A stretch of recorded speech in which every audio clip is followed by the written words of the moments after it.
there's this image that everyone else is having sex and I'm not. All the stats show that people are having less and less sex. Great sex is a byproduct of great connection and intimacy. It's not a replacement for or a source of. In a world where social media paints a picture of constant connection, have you ever felt left out of the loop? As if everyone else's love life is in full swing except yours. It's a common feeling, intensified by the illusion that everyone's getting some except us. But what if I told you that the key to unlocking the most fulfilling intimacy starts not with finding the perfect partner, but with embracing self-love? Today, we have the incredible opportunity to dive deep into this topic with none other than Jay Shetty, a visionary thinker who brings ancient wisdom to modern challenges. Jay has a unique ability to unravel the complexities of our hearts and minds, guiding us towards a more meaningful and connected life. He is here to share a transformative perspective on love, intimacy, and the profound connection between self-love and great sex. Imagine this: relationship and marriages feeling the strain of unmet expectations, leaving many wonder why the disconnect. Jay Shetty challenges us to look inward, proposing that the chemistry and attraction we crave are deeply influenced by how we feel about ourselves. It's a revelation that shifts the narrative from seeking outward to cultivating inner growth and self-appreciation. Are you ready to embark on a journey that might just change your entire approach to love and intimacy? Stay with us as Jay Shetty enlightens us on the path from self-doubt to self-discovery, revealing how great sex is not just an act, but an expression of deep, authentic connection. This isn't just another talk on improving your love life. It's a paradigm shift towards embracing vulnerability, self-love, and true intimacy. Let's uncover the secrets to a fulfilling love life together.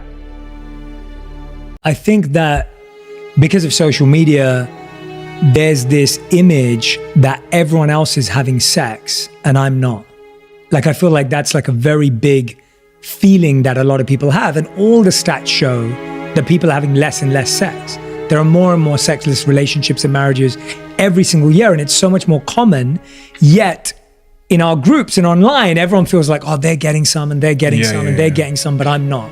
And the truth is most people are not getting any. And that's just, I don't have the stats offhand right now, but whenever I've looked at the trends, that's what the trends show. To me, it comes back down to everything we've just been talking about. Sexual chemistry and attraction and connection is all based on A, how someone feels about themselves. If someone themselves is not feeling taken care of by themselves, attractive, investing in themselves, growing, feeling like they're becoming more and better, it's very unlikely that they're going to want to share their body, mind, emotions, and heart with anyone else in the most physically intimate way, which is sex. It's just unlikely. And chances are, if you don't think you're having those conversations you want to have with your partner, where you are being open, where they are working on their values, where we do see each other striving, chances are that you're not going to want to have sex with them either. And so what we're seeing is that the challenge we're having in sex is actually coming from everything else that's going on. That there isn't a sense of growth, joy, purpose. Like, great sex is a byproduct of great connection and intimacy. It's not a replacement for or a source of. If I asked everyone who's listening right now, put your hand up if you've had amazing sex, but no connection in a relationship, right? Like that's been real. We've all used sex as a crutch. We've had relationships where every time we argued we had sex, it solved the problem. Every time something was going wrong, we had sex, it was figured out somehow. And the studies show that the chemicals released during sex make you feel like you're getting closer, even though you're not actually emotionally closer.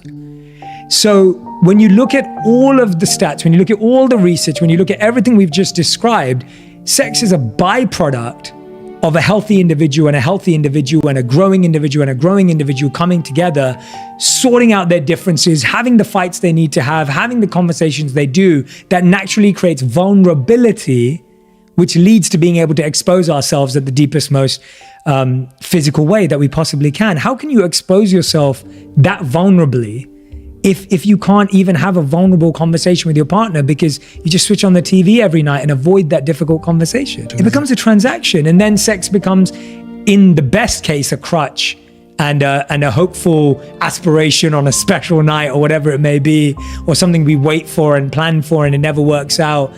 As opposed to, in the worst case, it just becomes something we're both not talking about, comfortable about, or even doing. And so, or an obligation.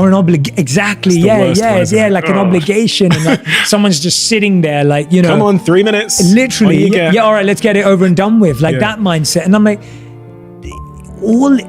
there isn't, because we've lost intimacy in relationships. There is no intimacy, and so you can't force it physically. There's no intimacy in porn for sure. Exactly. There's no intimacy in porn.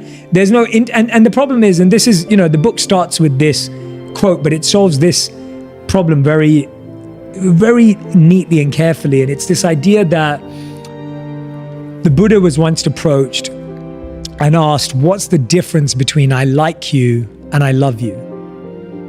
Which is a brilliant question. And the Buddha replied, when you like a flower, you simply pluck it. But when you love a flower, you water it every day. And to me, the one night stand, the porn, the dopamine hit, the release of chemical is the plucking, right? That's what we're all plucking all day long, because that's all we can do. But the watering, the intimacy, developing intimacy, growing from entertainment to experiments, to experiences, to education, to engaging in service together, all of this creates so much intimacy that physical intimacy is a natural byproduct. It's not something you have to manage or engineer or manufacture. Like, it's not this separate thing. It's based on how close I feel to you.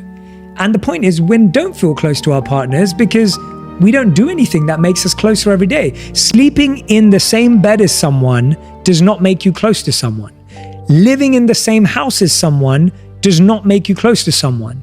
The only thing that makes you feel close to someone is when you feel you can be open, and when you feel seen, heard, and understood in your most vulnerable, darkest, and open times.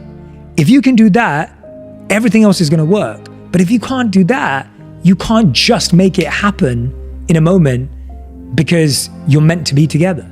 You're meant to be in love. What about masturbation? Do you think masturbation to porn helps or hurts relationships? I think in the long term, it hurts.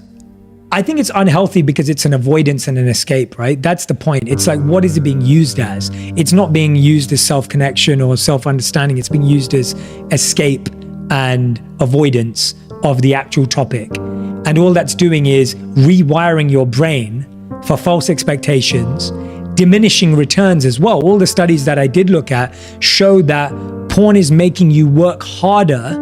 You're gonna have to find something more extreme. All the stats that I saw showed that you had to watch more extreme porn to get the same feeling. So the most searched porn and the most watched porn was abusive, sometimes violent, sometimes rough, hardcore. All the search terms were more extreme to get the same feeling because of the diminishing returns of the chemicals that are being released. And so now you're rewiring your brain to not feel as much pleasure from normal sex or more traditional, conventional sex. You're now saying that I'm only going to feel pleasure from sex when it's potentially abusive, violent, somewhat rough, hardcore, whatever else it may be. So I think that's massively unhealthy.